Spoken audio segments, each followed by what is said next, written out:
کہ پورے آزاد کشمیر میں بمبر سے لے کر تاؤ بھٹ تک یوں سمجھ لیں کہ گلگت بلتستان تک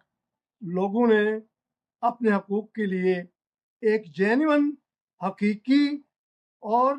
بالکل پیور بلا کسی رو رعایت کسی کی مخالفت کے کسی کی دشمنی کے کسی کے ساتھ کوئی منافرت کے یہ آغاز کیا اور نیک نیتی سے کیا، جس کا ثبوت یہ ہے کہ آج پورے آزاد کشمیر کے گھر گھر میں ایک ہی آواز سنائی دیتی ہے، بند مطلب بند۔ اس مرحلے پر لوگ ویسے نہیں پہنچے ہیں، یہ کہانی ہم پہلے بھی بیان کر چکے ہیں۔ یہ تھا کہ ہماری جو حکمران طبقات ہیں یا جن کے پاس یہ حکومت رہی ہے پچھلے 78 سالوں سے، وہ اپنی سوچ اور فکر کو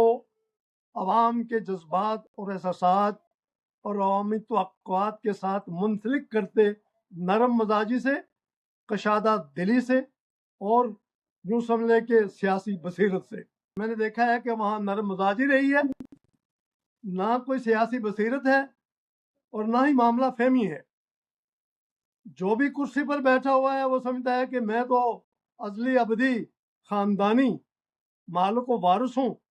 اور یہ کرسی اور یہ اقتدار یہ اختیار میرے لیے مجھے ورثے میں ملا ہوا ہے۔ یہ سرمامی یہ طغیان یہ طوفان جو ہے یہ بیجا نہیں ہے، یہ برحق لوگ ہیں۔ عوامی ایکشن کمیٹی کی قیادت بھی عوامی ایکشن کمیٹی کے ساتھ جتنے بھی لوگ جتنے کیا پوری کشمیر جڑی ہوئی ہے، پورا آزاد کشمیر جڑا ہوا ہے، بچہ بچہ جڑا ہوا ہے۔ یہ ایک سیکریفائس ہی ایک قربانی کا نتیجہ ہے۔ ان لوگوں کی اپنے وطن کے ساتھ محبت ہے جو بار بار قربانی دے رہے ہیں، اس کی شہادت کو ہم سلام پیش کرتے ہیں اور اس کے خاندان کے ساتھ تعزیت بھی کرتے ہیں۔ یہ جو ٹی وی چینلز ہیں ان کا جو کردار ہے بڑا بھیانک اور شرمناک کردار ہے، ان کو اور عوام دشمن ایجنڈے کو اور جو جھوٹ پہ مبنی پروپیگنڈا ہے اس کو پھیلانے میں ان کو گریز کرنا چاہیے۔ بلکہ حکومت پاکستان کو تو عوامی ایکشن کمیٹی کا شکر گزار ہونا چاہیے کہ انہوں نے حکومت پاکستان کی اور مرکزی حکومت کی اور ایجنسیوں کی آنکھیں کھولی ہیں کہ آزاد کشمیر کے حکمران کیا کرتے ہیں اور کس طرح کی مراعات یافتہ طبقہ انہوں نے پیدا کر دیا ہے کشمیر، بلکہ پورا ریاست جموں کشمیر، جس میں کوئی سرمایہ دار یا جاگیردار نہیں ہے، کوئی کھڑپینچی یا کوئی بدماشی نہیں ہے،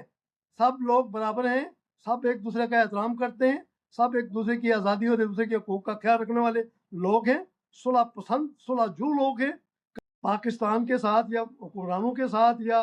پاکستان کے کارپردازان جو ہیں ان کے ساتھ یا پاکستان کے مقتدروں کے ساتھ اس سے بڑی نیکی کیا ہو سکتی ہے کہ ان کو بتائیں